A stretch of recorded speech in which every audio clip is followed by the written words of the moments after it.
Solo levelling Ragnarok chapter 23 में आप सबका स्वागत है। इस एपिसोड में आपको वो पहला इतारीम देखने को मिलेगा जो कि पृथ्वी पर आया है। अगर आपने पिछले सारे एपिसोड्स नहीं देखे हैं तो जल्दी से जाकर देख लो, उनमें आपको सारी डिटेल्स मिल जाएंगी। और ऐसे ही सोलो लेवलिंग रैग्नारोक और बहुत सारे एनिमे कंटेंट के लिए मेरे इस चैनल को सब्सक्राइब करना बिल्कुल मत भूलना। एपिसोड की शुरुआत में हम एक गाड़ी को एक बिल्डिंग के पास रुकते हुए देखते हैं। वहीं पर Li Minshian, vice guild master of the reaper guild, गाड़ी से उतरता है और अपने ड्राइवर को बाहर ही खड़ा रहने के लिए कहता है। वो धीरे धीरे बिल्डिंग के अंदर जाते हुए सोचता है, हम लोगों को लास्ट मिले हुए 3 महीने हो चुके हैं। जैसे ही वो अंदर जाता है वहां मौजूद एक आदमी उसे तुरंत पहचान लेता है। वो कहता है, ओह, क्या आप वही बंदे हैं ना जो न्यूज में दिखाए जा रहे हैं? The vice guild master of the reaper guild, Li Minshian. ये सुनकर वो अंदर ही अंदर सोचता है, लगता है अब मैं खुद को छुपा नहीं सकता। फिर हल्की मुस्कान के साथ सोचता है, वेल, सच कहूं तो ये अच्छा ही है। पब्लिक में अपना एक अच्छा इमेज बनाए रखना भी बहुत जरूरी है। वो अपना मास्क उतारता है और कहता है, thank you for recognising me sir, आपका दिन शुभ हो। इतना कहकर वो आगे बढ़ जाता है। पीछे से वो आदमी हंसते हुए कहता है, ओह हाँ सर, आप लोग तो बिल्कुल हीरो हैं। ये सुनकर ली मिनशियन सोचता है, हाँ बिल्कुल, वो आंखें जिनमें एडमिरेशन भरी होती है, लोगों को मुझे ऐसे ही देखना चाहिए। मैं वाइस प्रेसिडेंट ऑफ यूजन कंस्ट्रक्शन का बेटा हूँ। मैंने एंटरटेनमेंट इंडस्ट्री में बहुत पहले से काम किया है। जब मैं छोटा था तब से ही, फिर एडवर्टाइजमेंट इंडस्ट्री, और उसके बाद मुझे एक रोल मिला जिसने मुझे अर्ध एशियन प्रिंस का टाइटल दिलाया। और सिर्फ यही नहीं, कैटक जम के बाद मैं एक हाई एंड एक्टर बन गया, जिसकी वजह से एलीट में भी एलीट लोगों में मेरा नाम आने लगा। सब कुछ बहुत स्मूथ चल रहा था। मुझे लगा मैं हमेशा फूड चेन के टॉप पर ही रहूंगा। लेकिन तभी हमें पास्ट में ले जाया जाता है, जहां उसका ड्राइवर लिम तगू उससे कहता है, मैं एक रैंक होके अवेकन हुआ हूं सर। ये सुनकर ली मिनशियन पूरी तरह चौंक जाता है। वो अपने मन में कहता है, जब तक मेरा ड्राइवर लिम तगू एक एस रैंक हंटर नहीं बन गया। तभी लिम तगू आगे कहता है, मैं अब बहुत ज्यादा बूढ़ा हो चुका हूं सर, मैं जल्दी से जल्दी एक हंटर बनना चाहता हूं। इसका मतलब अब मैं आपके साथ काम नहीं कर पाऊंगा सर, मुझे ये जॉब छोड़नी होगी। ये सुनकर ली मिनशियन के दिमाग में एक झटका सा लगता है और तभी उसे याद आता है, अब मुझे याद आया, आप तो आउट्रो हो। हंटर एसोसिएशन ने मुझे सजेस्ट किया है कि मैं एक गिल्ड बनाऊं। अगर आपको कोई तकलीफ ना हो तो क्या आप मेरा गिल्ड ज्वाइन करना चाहेंगे?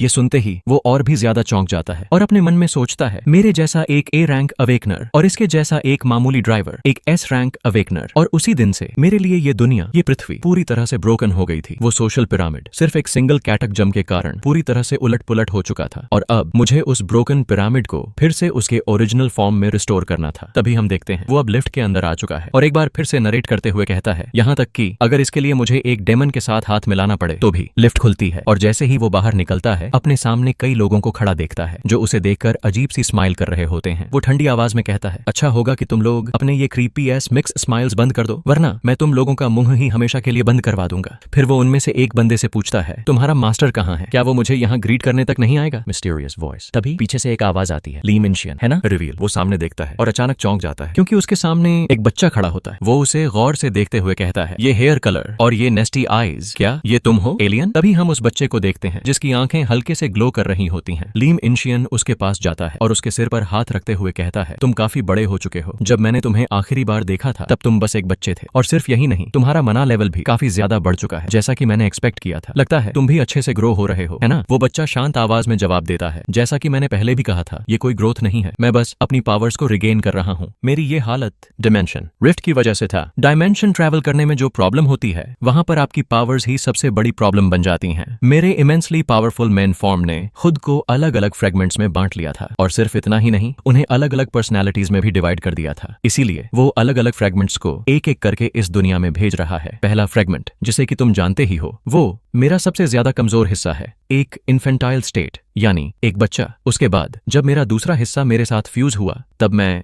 उस स्टेट में आ गया जिसमें तुम मुझे अभी देख रहे हो। मेरी मेमोरीज वही रहीं, लेकिन मेरी पर्सनैलिटी थोड़ी सी बदल चुकी है, जैसा कि तुम्हें दिख भी रहा होगा। ये सारी बातें सुनकर ली कहता है, किंग, ये बहुत ज्यादा कॉम्प्लिकेटेड है। वो बच्चा उसे शांत लेकिन ठंडी आवाज में समझाते हुए कहता है, अगर मैं तुम्हें सिंपल तरीके से समझाऊं तो बस मेरे साथ फ्रेंडली एक्ट करने की कोशिश मत करना। ये सुनकर ली बिना किसी इमोशन के कहता है, वेल, मुझे तुम्हारी पर्सनैलिटी से कोई फर्क नहीं पड़ता। तुम्हें याद है ना जो तुमने मुझसे प्रॉमिस किया था? वो बच्चा तुरंत जवाब देता है, फेम एंड फॉर्च्यून और एस रैंक हंटर लिम तगू का एलिमिनेशन। ये सुनकर ली के चेहरे पर हल्की सी स्माइल आ जाती है और वो कहता है, वेल, जब तक तुम्हें याद है। तभी वो बच्चा पूछता है, अच्छा तो बताओ तुम यहाँ क्यों आए हो? ली हल्के व्यंग्य में जवाब देता है, क्या मैं अपने ही घर में नहीं आ सकता? लेकिन वो बच्चा तुरंत जवाब देता है, मैंने तुम्हें पहले ही कहा था, तुम मुझे तब तक विजिट नहीं कर सकते जब तक कोई बहुत ज्यादा इंपॉर्टेंट बात ना हो। तब ली मिनशियन उसे बताता है, रिसेंटली हाना गिल के साथ एक प्रॉब्लम हुई है और जो फैक्ट्री सियोल में थी वो भी डिस्ट्रॉय हो चुकी है, इसलिए मैं यहाँ आया हूँ ताकि मुझे थोड़ा एक्स्ट्रा स्टार पाउडर मिल सके, अगर तुम्हारे पास कुछ बचा हो तो। ये सुनकर वो बच्चा हल्की नजरों से उसे देखता है और कहता है, क्या तुम ये सब बस मुझे बताने के लिए कह रहे हो, या इसके पीछे कोई और रीजन भी है? ये सुनकर ली थोड़ा रुकता है, फिर कहता है, वेल, अगर मैं कहूं, जिसने उस जगह को डिस्ट्रॉय किया था वो एक हंटर था जो ब्लैक मास्क पहने हुए था। ये सुनते ही वो बच्चा तुरंत रिएक्ट करता है, तुम ही थे ना जिसने ये स्टार पाउडर डिस्ट्रीब्यूशन सिस्टम बनाया था, जो मैन्युफैक्चरिंग प्रोसेस था, क्लिफ हैंगर बिल्ड। क्या तुमने खुद नहीं कहा था कि यहाँ कोई प्रॉब्लम नहीं होगी? ये सुनकर वो कहता है, अरे अगर तुम ऐसे ही स्मॉल डिटेल्स पर फोकस करोगे तो तुम्हें कुछ भी हासिल नहीं होगा, यू ब्रैट। ये सुनते ही वो बच्चा गुस्से से उसकी तरफ देखता है और ठंडी आवाज में कहता है, आई सपोज ये मेरी मिस्टेक थी, या फिर मेरी प्रीवियस पर्सनालिटी की मिस्टेक, तुम्हें एक पॉन के हिसाब से जज करना। ये सुनते ही लिम को गुस्सा आ जाता है, वो तुरंत अपना चाकू निकालता है और कहने लगता है, ओए एलियन। लेकिन तभी हम देखते हैं वो बच्चा उसके गले पर चाकू को पकड़ लेता है, उसे वहीं रोक देता है। लिम गुस्से में कहता है, मैं उन लोगों जैसा नहीं हूँ जो तुम्हारे कंट्रोल में रहते हैं, मैं तुम्हारा कोई पॉन नहीं हूँ, मैं एक ए रैंक हंटर हूँ जो तुम्हें अभी भी या तुम्हारी पावर्स पूरी तरह वापस आने से पहले मार सकता है। मैं तुम्हारे हाथ की कठपुतली नहीं हूँ, बल्कि तुम हो। वो बच्चा बिना डरे शांत आवाज में कहता है, ह्यूमन हंटर्स अपने आप की रैंकिंग करते हैं अपनी मना पावर के हिसाब से। और जैसे ही वो ये कहता है, हम देखते हैं पूरी बिल्डिंग में मौजूद सभी लोग धीरे धीरे उसके कंट्रोल में आने लगते हैं। वो आदमी जिसने ली को पहले ग्रीट किया था, अब वो भी उसके कंट्रोल में आ चुका होता है। ली चौंकते हुए सोचता है, ये क्या मना पूरी बिल्डिंग से राइज हो रहा है, मुझे ये मत बताना कि ये बच्चा। और धीरे धीरे हम देखते हैं उस बिल्डिंग में मौजूद हर एक इंसान अब उस बच्चे के कंट्रोल में आ चुका है। ली हैरानी में कहता है, क्या सच में ये बच्चा इस बिल्डिंग के सारे ह्यूमंस को ब्रेन वॉश कर रहा है? वो बच्चा ठंडी और आत्मविश्वास भरी आवाज में कहता है, मेरी प्रीवियस पर्सनैलिटी ने तुम्हें चुना था क्योंकि वो उसके सर्वाइवल के लिए जरूरी था, लेकिन अब मेरे पास इतना पावर है कि मैं खुद ही सर्वाइव कर सकता हूँ। अब हमारा रिलेशनशिप बदलता है, ये इस बात पर डिपेंड करेगा कि तुम मेरे लिए क्या कर सकते हो। तभी हम देखते हैं जैसे ही उसने उस बच्चे की तरफ चाकू दिखाया, वहां मौजूद सारे लोग एक एक करके अपने हथियार निकाल लेते हैं और सिर्फ एक इशारे पर उसे मारने के लिए तैयार हो जाते हैं। लिम तुरंत समझ जाता है कि उसके सामने आखिर क्या खड़ा है और तभी वो धीरे से अपना चाकू नीचे फेंक देता है और हल्की हंसी के साथ कहता है, अरे ये तो बस एक मजाक था, तुम लोग हर चीज को बहुत सीरियसली ले लेते हो, मैं तो बस ये टेस्ट कर रहा था कि तुम लोग एक एस रैंक को मार सकते हो या नहीं। वो बच्चा शांत आवाज में कहता है, वेल, मैं तुम्हें छोड़ रहा हूं क्योंकि तुम अभी भी मेरे काम आ सकते हो। और जैसे ही वो ये कहता है,